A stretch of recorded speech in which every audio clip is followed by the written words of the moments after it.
Hello, my boy. Hello.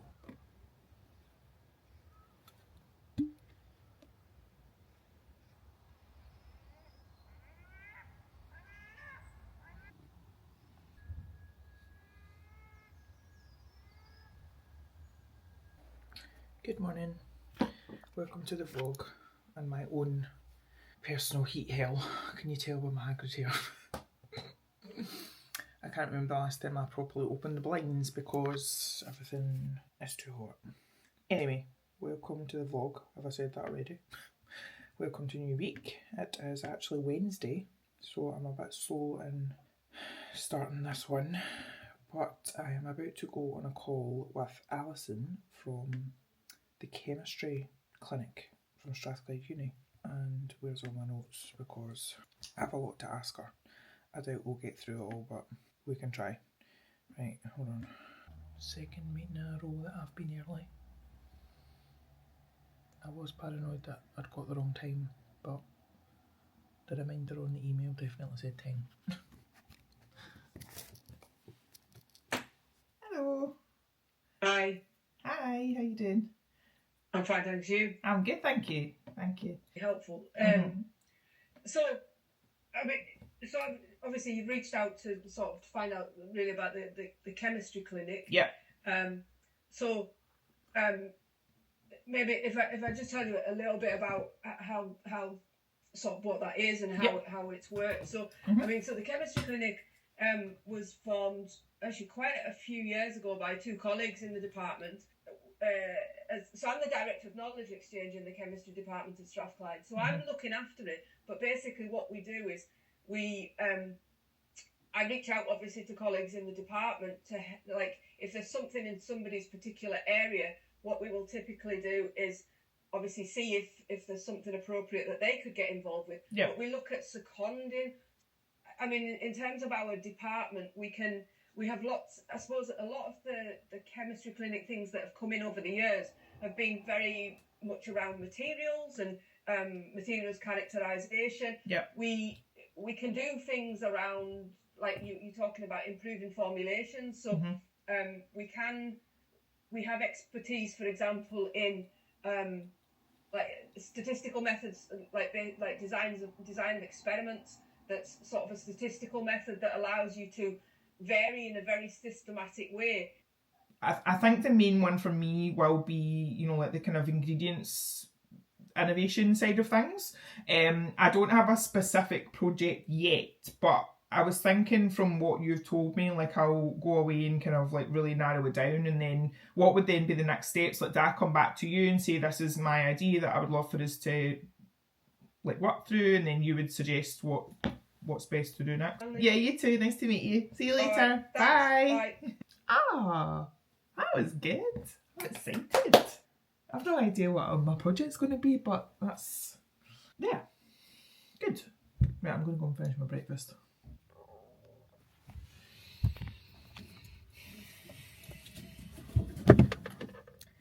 We are in the trenches, troops. But I thought I would check in because I said to myself that I don't just want to vlog on the good days.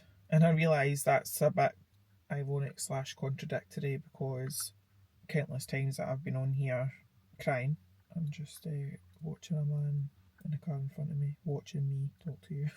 I don't know why it's so fascinating, but I'm starting to. I saw a video yesterday where there was a woman asking if people thought that there was a link between PMDD and ADHD, and I could definitely see why, especially for me. I don't know, I started doing some provisional research into it this morning, and for me specifically, it doesn't quite line up with PMDD exactly, which is PMDD is postmenstrual?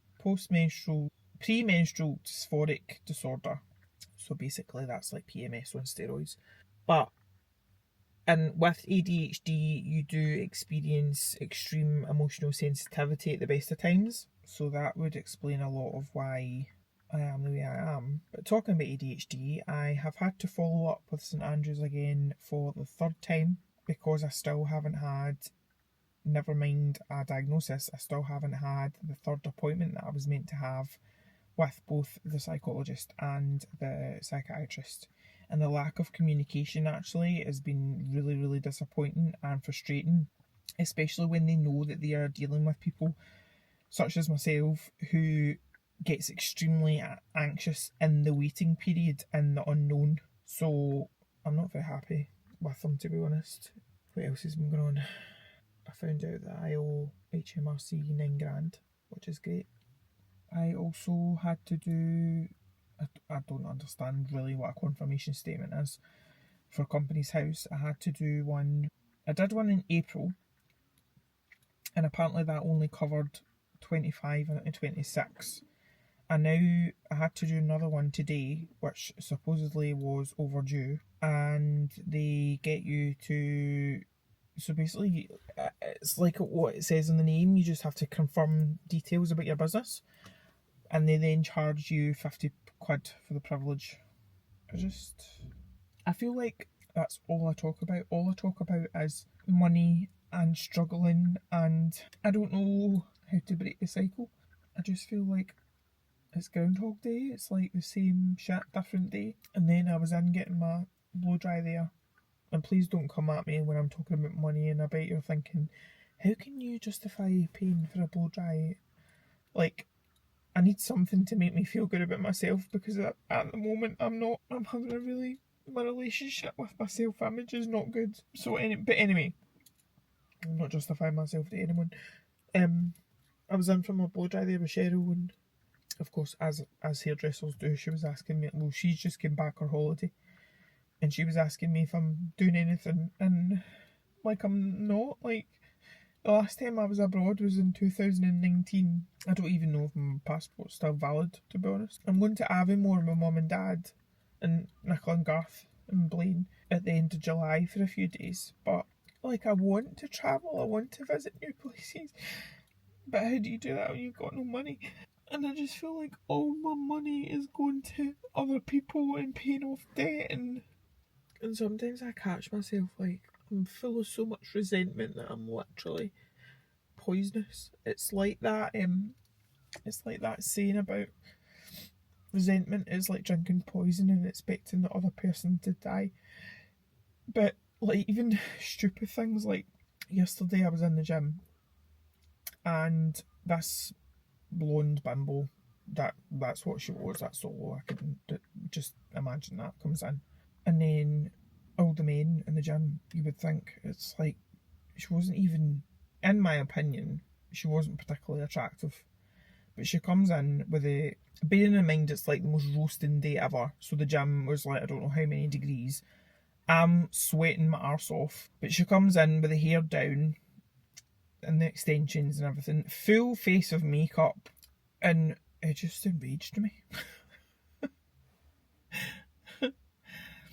I mean, I keep saying to myself, like, for her to go to the gym like that with the makeup on, she must have a lot of self-image issues and insecurity issues herself, because why would you do that? But it did really piss me off. And not because, like, I wasn't jealous. I don't care if Gary, who, God love him, but he's like a wee gnome. He's like something from Romeo and Juliet. He's shorter than me, grey beard, bald. Like, I love him, but yeah, I'm not jealous, so I don't get why it was annoying me so much, but it did. And then I did catch myself thinking, God, you can be quite nasty sometimes. And like, sometimes I've got no tolerance or patience for, one of my friends had put in one of the group chats that I'm in that she had a fight with her husband, and she was saying that if this doesn't get resolved, they're going to split up. And I feel like had the roles been reversed and I had said that, she'd have been like, right, what can I do to help? Do you want me to come over? Do you want to come here? And I just was like, meh. I mean, I did message her and offer to, said to her, do you want to go a walk or something? But she didn't want to. And then one of my other friends had put in saying, oh, she'd had a wobble, and immediately that first friend was like, I'll come over tomorrow. And I just couldn't be bothered. That's what I mean. I can be nasty and very unsympathetic and I just hate people sometimes. Like, I think I've said on here before, but like, so one of my other friends was off work, but I haven't seen her or properly spoken to her for ages. And I think, she's off work, why does she not want to see me? Or why does she not message and say, do you want to go for a walk or a coffee? I just feel like it's me that's always reaching out to people. I mean, maybe they think that of me, like maybe they feel like, I don't know. Anyway, I'm going in to, I wasn't going to get chips tonight, but all of a sudden I'm hungry. That was a really cheery update for you there, wasn't it?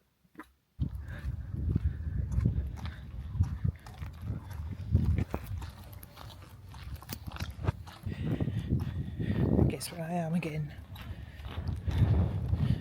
Irvine Beach. Well, Harbourside. I have just been for an impromptu little solo lunch date at Grow, which I didn't. It was really nice because, well, I didn't get you out obviously, but I didn't get my phone out either. And I just had a tea and a delicious, like it was like a tofu wrap with a vegan meal and some chips and crisps. Oh, butterfly. And I just sat and I did some journaling, and I'd also taken my, what's it called, Bitch as Fuck book by Amanda Francis, and read that, so that was good. And now I'm going to go for a little paddle, as I like to do. It's actually just a nice temperature because there's always a breeze along this bit. And I remembered to put some suntan lotion on, so hopefully I'll not get burnt again this time. But we were laughing because I had my client Laura's PT this morning, and she's just came back from Cape Verde, so of course she's like a wee brown thing and I'm like fluorescent white.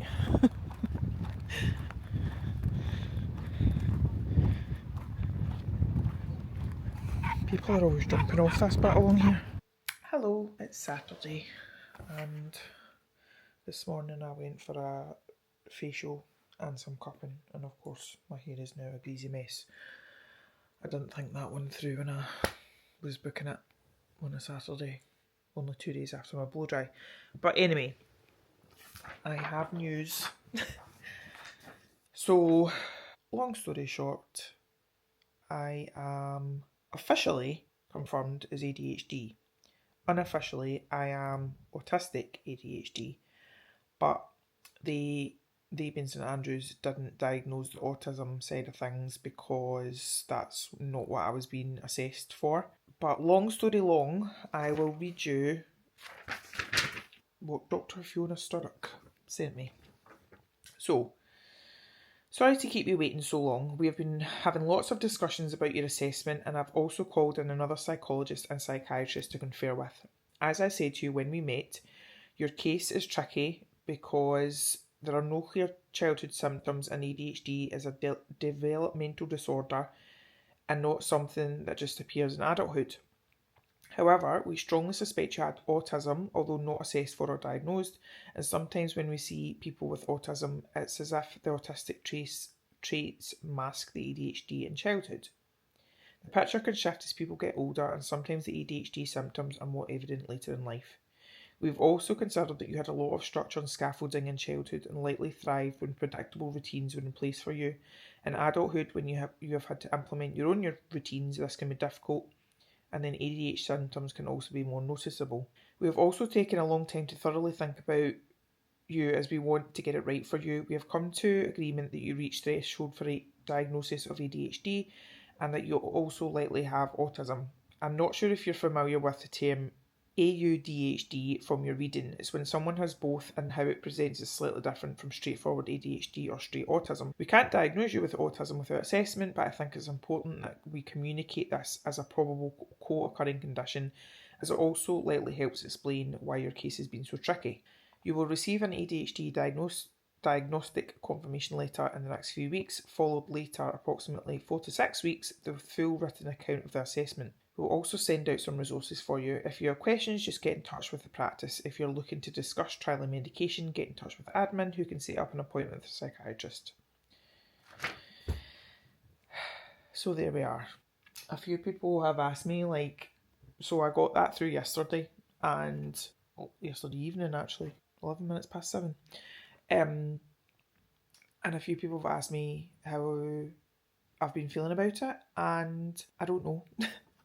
Right this very moment, I just feel a bit numb and not necessarily overwhelmed, but someone, I can't remember who,